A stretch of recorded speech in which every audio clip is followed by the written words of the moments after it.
नाज़रीन, अमरीका की जानिब से ईरान के अंदर ज़मीनी फ़ौज उतारने के वाज़े इशारे, बल्कि यूँ कहा जाए कि बहुत जल्द ज़मीनी फ़ौज उतारी जा सकती है ईरान के अंदर। और अमरीकी सदर ने इंटरव्यू दिया है एक आलमी ख़बरसां इदारे को। उसमें उन्होंने वाज़े तौर पर कहा है कि ज़मीनी फ़ौज उतारी जा सकती है। और मज़ीद भी उन्होंने क्या कहा आज की वीडियो में हम बात करेंगे। और इसके साथ साथ ईरान की भी तैयारी मुकम्मल हो चुकी है। ईरान ने भी कहा है कि वो मुकम्मल तौर पर तैयार है।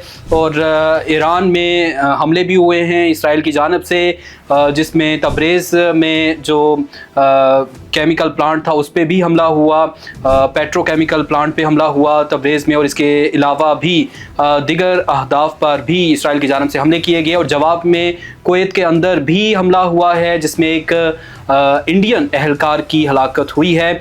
और इसके साथ साथ जो आबनाए हुर्मज़ है उसकी सूरत हाल, और अब तक जो पाकिस्तान में इजलास हुआ 4 ममालिक का, जिसमें पाकिस्तान, तुर्किया, मिस्र और सऊदी अरब शामिल थे। वज़ीर ख़ारजा का ये इजलास हुआ, उसमें भी इत्तफ़ाक़ किया गया किन बातों पर।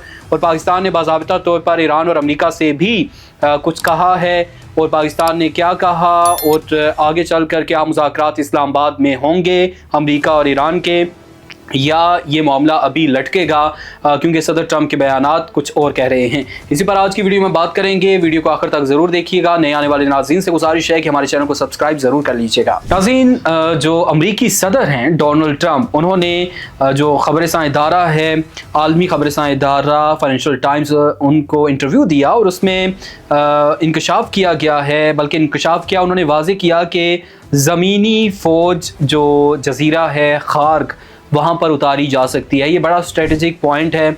और अमरीकी सदर का कहना है कि वो ज़मीनी फ़ौज उतार सकते हैं।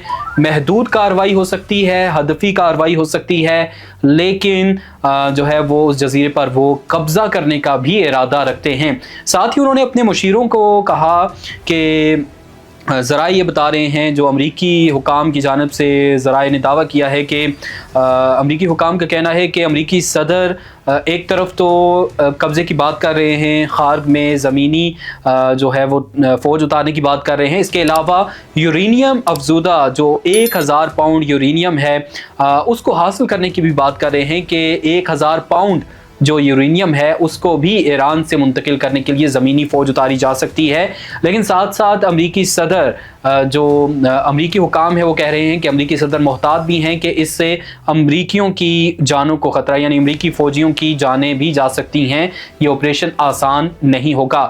और साथ ही अमरीकी हुकाम ये भी कह रहे हैं कि अमरीकी सदर चाह रहे हैं कि मुशीरों के ज़रिए दबाव डाला जाए ईरान पर, और ईरान को ये कहा जाए कि वो जंग बंदी के तौर पर और जंग ख़त्म करने की शर्त के तौर पर यूरेनियम जो अफजूदगा है वो अमेरिका के हवाले कर दे। और साथ ही अमरीकी सदर ने कहा है कि ईरान में तब्दीली आ चुकी है, आला क़यादत जो मुखालफ थी उसको ख़त्म कर दिया गया है, और हमारे मुफादात के मुखालफ थे जो उनको ख़त्म कर दिया गया है। अब नई क़यादत है और मुआहिदा इनसे जल्द हो सकता है। साथ ही उन्होंने कहा कि बिलवास्ता मुज़ाकरात ईरान के साथ जारी हैं। दोस्तों, अमरीकी सदर के बयानात काफ़ी गैर यकीनी सूरत हाल इख्तियार कर रहे हैं। और अब तक की जो सूरत हाल है वो कोई ऐसा समझ लें कि कोई थमने का नाम नहीं ले रही ये कशीदगी। दूसरी जानिब कोशिशें भी जारी हैं मुज़ाकरात के हवाले से, अगर बात करें तो वो भी हम बात करेंगे। लेकिन साथ आपको ये भी बताएं कि तब्रेज़ जो पेट्रोकेमिकल प्लांट है वहाँ पर इसराइल की जानिब से हमला किया गया है और नुकसान पहुँचा।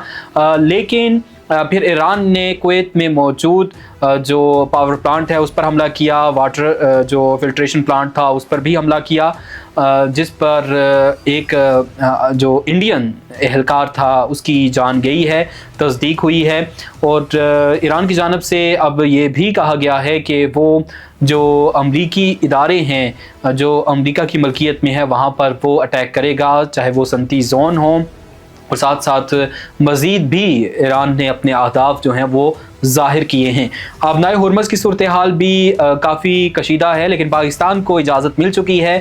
جس طرح اسحاق ڈار نے بھی ٹویٹ کیا اور اس میں کہا کہ 20 بحری جہازوں کو آبنائے ہرمز عبور کرنے کی اجازت مل چکی ہے، اور روزانہ کی بنیاد پر 2 بحری جہاز پاکستانی پرچم بردار جو جہاز ہوں گے ان کو گزرنے کی اجازت ہوگی۔ تو پاکستان کی پوزیشن کافی مستحکم ہے، تجارتی حوالے سے ہمیں کسی شارٹیج کا اس لحاظ سے اس لیول پر یعنی بڑے پیمانے پر سامنا نہیں ہے۔ اوور آل جو ہے وہ اس وقت صورتحال نارمل ہی ہے۔ اور اس کے ساتھ ساتھ پاکستانی وزیر خارجہ نے کہا ہے کہ جو ابھی حالیہ مذاکرات ہوئے ایران کی کشیدگی کو لے کر، خلیجی ممالک کے درمیان جو تعلقات میں کشیدگی ہے اس کو لے کر جو یہ صورتحال ہے جنگی، اس حوالے سے جو مذاکرات ہوئے جس میں مصر، ترکیہ اور سعودی عرب اور پاکستان کے وزراء خارجہ اجلاس میں شریک ہوئے، تو چاروں ممالک نے اتفاق کیا ہے کہ اس مسئلے کا سفارتی حل ہی نکالا جائے، اور واحد راستہ سفارتی طریقے سے ہی نکالا جا سکتا ہے۔ لیکن پاکستان نے دوستو امریکہ اور ایران کے اعلیٰ حکام کو باضابطہ طور پر اسلام آباد میں مذاکرات کی دعوت دے دی ہے، اور پاکستان نے کہا ہے کہ وہ میزبانی کے لیے تیار ہے اور اپنا کلیدی کردار ادا کرے گا۔ اور اب تک کی یہ صورتحال ہے، اس حوالے سے آپ کیا سمجھتے ہیں کہ پاکستان کا کردار اب تک کتنا مثبت ہے، اور مزید اس میں کیا ایران اور امریکہ پاکستان پر اعتبار کرتے ہوئے پاکستان کی ثالثی میں مذاکرات اسلام آباد میں ہو سکتے ہیں؟